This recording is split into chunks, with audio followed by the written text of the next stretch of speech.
মোমো খেতে ভালোবাসেন না এমন মানুষ কিন্তু খুব কমই আছে।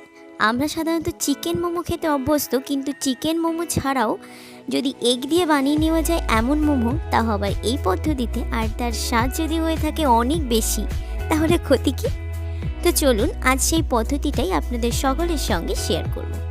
তো যাবার আগে বন্ধু, আপনি যদি আমার চ্যানেলে নতুন হয়ে থাকেন অবশ্যই চ্যানেলটিকে সাবস্ক্রাইব করে পাশে থাকা বেল আইকনটি ক্লিক করে সেটা অল করে দেবেন, যাতে সমস্ত ভিডিও নোটিফিকেশন সবার আগে আপনার কাছে পৌঁছে যায়। তো চলুন এবার সরাসরি চলে যাওয়া যাক রান্নাতে। এগ মোমো বানানোর জন্য এখানে আমি নিয়ে নিচ্ছি 2 বাটি মতো ময়দা। এখানে টোটাল 250 ময়দা আছে। আপনারা চাইলে ময়দার পরিমাণটা নিজেদের পরিমাণ মতো বেশি কম কিন্তু অবশ্যই করতে পারে। অ্যাড করে দেব 4 থেকে 5 চামচ মতো সাদা তেল। তেলের সঙ্গে ময়দাটাকে একটু মিক্স করে নিচ্ছি। এখানে খুব ভালো করে ময়াম দেওয়ার কিন্তু কোনো রকম দরকার নেই, কোনো রকমভাবেই এটাকে মিক্স করে নিলেই হবে।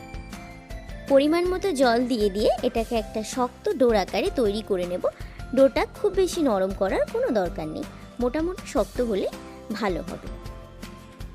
ডোটা তৈরি করা হয়ে গেছে, দেখে বুঝতেই পারছেন যে ডোটা ঠিক কতটা শক্ত করতে হয়েছে। তো এবার এটাকে আমি আধ ঘন্টার মতো ঢাকা দিয়ে রেখে দেব।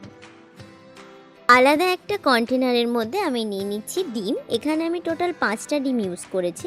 আপনারা চাইলে ডিমের পরিমাণটা বেশি কম করতে পারেন, কিন্তু ময়দা অনুযায়ী ডিমের পরিমাণটা 5টা কিন্তু যথেষ্ট। এবার একটা স্প্যাচুলা বা চামচের সাহায্যে ডিমগুলোকে ফাটিয়ে নেব। এই পর্বে আপনারা চাইলে ডিমের সাথে লবণ তো অবশ্যই, আর চাইলে গোলমরিচের গুঁড়োটাও কিন্তু অ্যাড করে দিতে পারে। তো চলুন এবার যাওয়া যাক কড়াইয়ের দিকে। আগে থেকে কড়াইতে তেল বসিয়ে দিয়েছিলাম। তেলটা গরম হয়ে গেলে ওর মধ্যেই দিয়ে দিয়েছি আমি ডিমটাকে ছোট ছোট করে কেটে, মানে যেভাবে আমরা ভুজিয়া তৈরি করি ডিমের, ঠিক সেভাবেই আমি ডিমটাকে ভেজে নেব। এক্ষেত্রে খুব বেশি কড়া করে আমি ডিমটা ভাজবো না, তাতে ডিমের পরিমাণটা কম হয়ে যেতে পারে। তো একবার দেখে নিন যে ডিমটা আমি ঠিক কতটা পরিমাণে ভেজেছি। ডিম ভাজা হয়ে গেলে ওটাকে আলাদা একটা পাত্রে তুলে নেব। মোমোর পুর তৈরি করার জন্য এখানে দিয়ে দেবো একটা হাফ বয়েল ডিম। এটা কিন্তু পুরোটাই অপশনাল, আপনারা চাইলে এটাকে স্কিপও করতে পারেন। দিয়ে দেব 1 চামচ আদা রসুনের পেস্ট। আগে থেকে কুচিয়ে রাখা পেঁয়াজ, এখানে আমি 3-4টে পেঁয়াজ ব্যবহার করেছি। আপনারা চাইলে পেঁয়াজের পরিমাণটা বেশি কম অবশ্যই কিন্তু করতে পারেন। দিয়ে দেব 5 থেকে 6 চামচ মতো সাদা তেল, পরিমাণ মতো লবণ, আর দিয়ে দেব সামান্য পরিমাণ গরম মশলা গুঁড়ো। এটাও কিন্তু অপশনাল, কিন্তু এতে টেস্ট অনেকটা ভালো আসে। এবার সমস্ত উপকরণগুলোকে খুব ভালো করে মিক্স করে নিতে হবে। দিয়ে দেব সামান্য কুচিয়ে রাখা কাঁচা লঙ্কা। এখানে ঝালের পরিমাণটা আপনারা নিজেদের মতো ব্যবহার করবেন। এখানে দিয়ে দিচ্ছি পরিমাণ মতো সস। এখানে আমি 3 থেকে 4 চামচ মতো কেচাপ ইউজ করছি, আর এই টাইমে আপনারা চাইলে সয়া সস বা অন্যান্য সস যদি ব্যবহার করতে চান সেটা অবশ্যই করতে পারেন। সমস্ত উপকরণ সহ মিশ্রণটিকে আমি আরও একবার মিক্স করে নিচ্ছি। তো মিক্স করার পর এবার সরাসরি চলে যাব ডোর কাছে। ডোটা থেকে কিছুটা পরিমাণ আমি তুলে নিয়েছি। এর মধ্যে সামান্য ময়দা দিয়ে আমি বড় একটা রুটির আকারে এটাকে বেলে নেব। আপনারা চাইলে একেবারে ছোট ছোট আকারেও কিন্তু বেলে নিতে পারেন। তো বড় রুটির আকারে বেলে নেওয়ার পর একটা গ্লাসের সাহায্যে এটাকে ছোট ছোট শেপে আমি কেটে নেব। এই প্রসেসটা আমার কাছে বেশি ইজি লেগেছে। আপনারা চাইলে কিন্তু ছোট করে ডাইরেক্ট করে নিতে পারেন।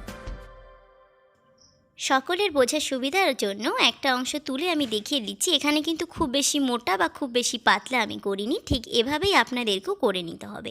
তো চলুন এবার শেপ দেওয়া যাক। আজকে আমি টোটাল 2টো শেপ সম্পর্কে বলবো, মানে 2টো শেপ বানিয়ে দেখাবো। তো এখানে একটা লেচির মধ্যে 1 চামচ মতো পুর দিয়েছি। দেখুন কিভাবে আমি এটা তৈরি করছি। তো এই যে অংশটা, এখানে আমি এরকম চিপে চিপে ছোট ছোট কুচির আকারে সমস্তটাকে পেঁচিয়ে নেব। এটা খুবই সহজ, ছোট ছোট কুচির আকারে তৈরি করে নিতে হবে। আর ভেতরের যে অংশটা আছে, পুরটা আছে, সেটাকে একটু একটু করে ভেতরের দিকে ঢুকাতে হবে। তো এইভাবেই ছোট্ট করে একটা পুটুলির আকারে তৈরি করে নিতে হবে। আর তারপর এই অংশটাকে সামান্য একটু চেপে দিলেই হয়ে গেল একটা শেপ। দেখতেই পাচ্ছেন কত সুন্দরভাবে তৈরি হয়ে গেল মোমোর একটা শেপ। তো ঠিক এভাবেই কিন্তু আপনারাও চটজলদি বাড়িতে বানিয়ে ফেলতে পারবেন মোমোর এই সুন্দর শেপটা। তো চলুন এবার দেখা যাক দ্বিতীয় শেপ। দ্বিতীয় নাম্বার শেপ বানানোর জন্য একটা লেচির মধ্যে আমি আরও 1 চামচ পুর ভরে নিয়েছি। এবার এখানে আমি দুটো সাইডে একটা একটা করে মুখ বানাবো, আর দুটো মুখকে একই সাথে মিশিয়ে দিতে হবে।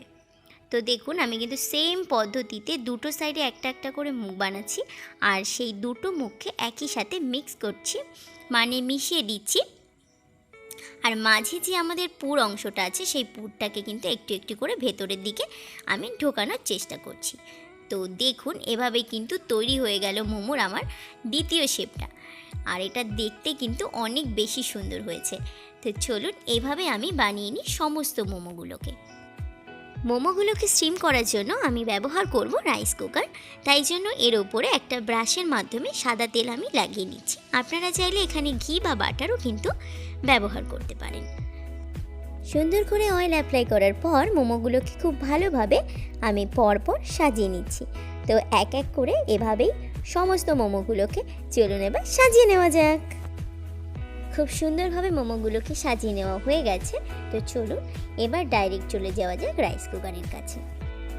এর মধ্যে কিছুটা পরিমাণ জল আমি অ্যাড করে দিচ্ছি। এবার সাজিয়ে রাখা মোমোগুলোকে ওর উপরে দিয়ে দেব। এখানে 5 থেকে 10 মিনিট মতো সময় নিয়ে আমি মোমোগুলোকে স্টিম করে নেব। স্টিম করা হয়ে গেলে তারপর দেখাচ্ছি। সো গাইস, ফিরে এলাম 10 মিনিট পর। তো দেখতেই পাচ্ছেন মোমোগুলো কিন্তু খুব সুন্দরভাবে স্টিম হয়ে গেছে, আর এটা দেখতেও কিন্তু অনেক বেশি সুন্দর হয়েছে, আর খেতেও কিন্তু অনেক বেশি সুন্দর হয়েছে। তো এভাবেই আপনারা বাড়িতেও বানিয়ে ফেলুন চটজলদি এরকম মোমো। আর আমাকে কমেন্ট করতে একদমই ভুলবেন না। ভিডিওটা ভালো লাগলে অবশ্যই একটা লাইক করবেন, কমেন্ট করবেন, আর শেয়ার করতে একদমই ভুলবেন না। আপনি যদি চ্যানেলে নতুন হয়ে থাকেন তাহলে অবশ্যই চ্যানেলটিকে সাবস্ক্রাইব করে পাশে থাকা বেল আইকনটি ক্লিক করে সেটা অল করে দেবেন, যাতে সমস্ত ভিডিও নোটিফিকেশন সবার আগে আপনার কাছে পৌঁছে যায়। তো আজকের মতো ভিডিওটা শেষ করছি এখানেই। দেখা হবে পরবর্তী ভিডিওতে নতুন একটা পর্বের সঙ্গে। ভালো থাকবেন, সুস্থ থাকবেন।